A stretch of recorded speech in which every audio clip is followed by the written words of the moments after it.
नशे के बाद कर्ज का हनी ट्रैप सीमांत क्षेत्र की सबसे बड़ी समस्या। पीड़ित परिवारों के साथ उपखंड कार्यालय पर प्रदर्शन, मुख्यमंत्री के नाम सौंपा ज्ञापन। सुदखोरों की चलाचल संपत्तियों की जांच और अवैध निर्माणों पर नशा माफिया की तर्ज पर कार्रवाई की मांग। सीमांत क्षेत्र में कथित अवैध सुदखोरी और जरूरतमंद परिवारों को कर्ज के हनी ट्रैप में फंसाकर उनकी जमीन मकान हड़पने संबंधी शिकायतों को लेकर भाजपा पंचायत राज प्रकोष्ठ के प्रदेश सदस्य जगविंदर सिंह सिद्धू के नेतृत्व में पीड़ित परिवारों ने उपखंड कार्यालय खाजूवाला पर प्रदर्शन किया। प्रदर्शन में बड़ी संख्या में महिला और क्षेत्रवासियों ने भी भाग लिया। इसके बाद मुख्यमंत्री के नाम ज्ञापन उपखंड अधिकारी खाजूवाला को मार्फत सौंपकर मामलों की उच्च स्तरीय जांच एवं दोषियों के खिलाफ कठोर कार्रवाई की मांग की है। इस अवसर पर जगविंदर सिंह सिद्धू ने कहा कि नशे के बाद कर्ज का हनी ट्रैप सीमांत क्षेत्र की सबसे बड़ी समस्या बनता जा रहा है। उन्होंने कहा कि वर्षों से ये खेल कथित रूप से धड़ल्ले से चल रहा और लगातार जरूरतमंद एवं आर्थिक रूप से कमजोर परिवार इसकी गिरफ्त में आ रहे। संकट के समय असहाय व्यक्ति का सहयोग करने की बजाय उसकी मजबूरी का शोषण किया जाना बेहद चिंताजनक है। कर्ज के हनी ट्रैप का तरीका भी गंभीर जांच का विषय है।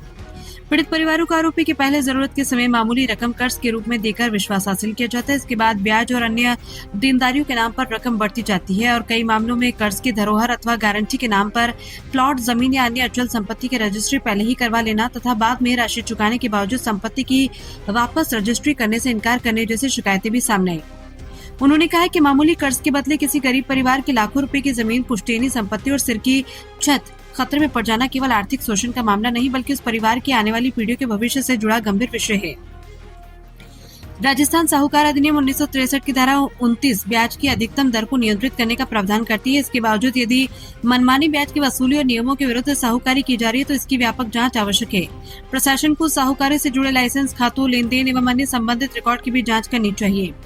उन्होंने मांग की है कि कथित सुदखोरों की चल संपत्तियां, जमीन, प्लॉट, मकान एवं आय के ज्ञात स्रोतों की सक्षम एजेंसियों से नियमानुसार जांच कराई जाए। ये भी जांच की जाए कि अर्जित संपत्तियों का स्रोत क्या है तथा कहीं जरूरत परिवारों को कर्ज के जाल में फंसाकर उनकी संपत्तियां तो हासिल नहीं की गई। प्रदर्शन के दौरान पीड़ित परिवारों ने पुलिस की अब तक की कार्रवाई और रवैये पर भी नाराजगी व्यक्त की। पीड़ितों का आरोप है कि शिकायत के बावजूद उन्हें अपेक्षित राहत नहीं मिल रही। कुछ पीड़ितों ने ये भी आरोप लगाया कि कथित सुदखोर अपनी ऊंची पहुंच का हवाला देते हुए कहते कि हमारा कुछ नहीं बिगाड़ पाओगे।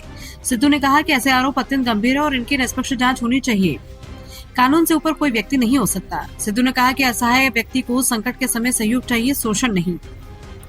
मुख्यमंत्री के नाम सौंपे गए ज्ञापन में अवैध सुदखोरी के खिलाफ विशेष अभियान चलाने, साहूकारी के लाइसेंस व लेन देन के रिकॉर्ड की जांच करने, गारंटी के नाम पर कार्रवाई की गई जमीन, प्लॉट की रजिस्ट्री की प्रकरणवार जांच, कथित सुदखोरों की अचल संपत्तियां व आय के स्रोतों की जांच की जाए। इस अवसर पर सुरेंद्र चहल, हनुमान सांकला, हरफूल बिश्नोई, संतराम, पवन बिश्नोई, सुरेंद्र सिंह, वीरेंद्र सिंह, नक्षतर सिंह, गुरविंदर कौर, कुलविंदर कौर, मनदीप, परमजीत, शिलवंती, अनिष्का, रमादेवी, धर्मपाल, तारा सिंह एवं रामस्वरूप बिश्नोई सहित बड़ी संख्या में पीड़ित परिवार, महिलाएं, क्षेत्रवासी उपस्थित रहे। के मामले हैं, क्या आपकी मांग है?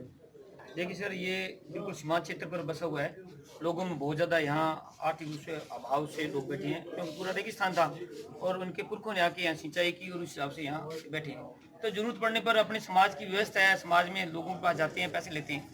यहाँ कुछ समय से एक मेरे पास लगातार शिकायतें आ रही थी। इस प्रकार से कई लोगों ने इस प्रकार गैंग बना रखी है जो ब्याज पर पैसे देते हैं और वो ब्याज पर पैसे देने के बाद में उसका जो सैकड़ा ब्याज है उसका कोई अंत नहीं है। 10 रुपये, 20 रुपये, 25 रुपये, 15 रुपये, 25 रुपये सैकड़े तक ले रहे हैं। और इसलिए मैंने इनको इसका नाम दिया है ये कर्ज का हनी ट्रैप, क्योंकि ये एक उनको मीठा चटाते हैं, थोड़ा सा देते हैं और उसके बाद में उन पर जो गरीब आदमी हैं, कुछ तो अनपढ़ हैं, कागजों पर साइन ले लेते हैं, कहते हैं जी हम आपको कर्ज दे रहे हैं, इसलिए उनकी जमीनें नाम करवा रहे हैं। एक नया ट्रेंड और चला है कि अभी धरोहर के रूप में आप क्या करो, पहले रजिस्ट्री करवा दो, जब आप पैसे पूरे हो जाएंगे तो हम रजिस्ट्री करवा देंगे। अब उन्होंने पैसे दे दिए और रजिस्ट्री करवा दी, पैसे ले लिए, और जब वो पैसे वापस लेके जाते हैं तो वो उनके ब्याज के ऊपर ब्याज, चक्रवृद्धि ब्याज और 15-20 रुपये ब्याज लगे, या तो इतना पैसा बढ़ा देते हैं वो दे नहीं पाई, अथवा वो क्या करते हैं, यदि वो फिर भी कहीं से जुगाड़ करके लेके आ जाता है कि चलो अपने इसको बेच के ही दे देंगे, तो वो क्या करते हैं, कहते हैं नहीं जी रजिस्ट्री आप कुछ भी कर लो।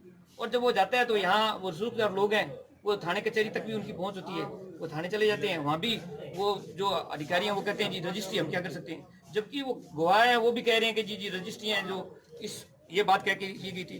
तो ये एक बड़ा हनी ट्रैप चल रहा है। और वो जो साहूकार अधिनियम जो 1962 का है, धारा 29 के तहत भी उनका खुलेआम उल्लंघन है।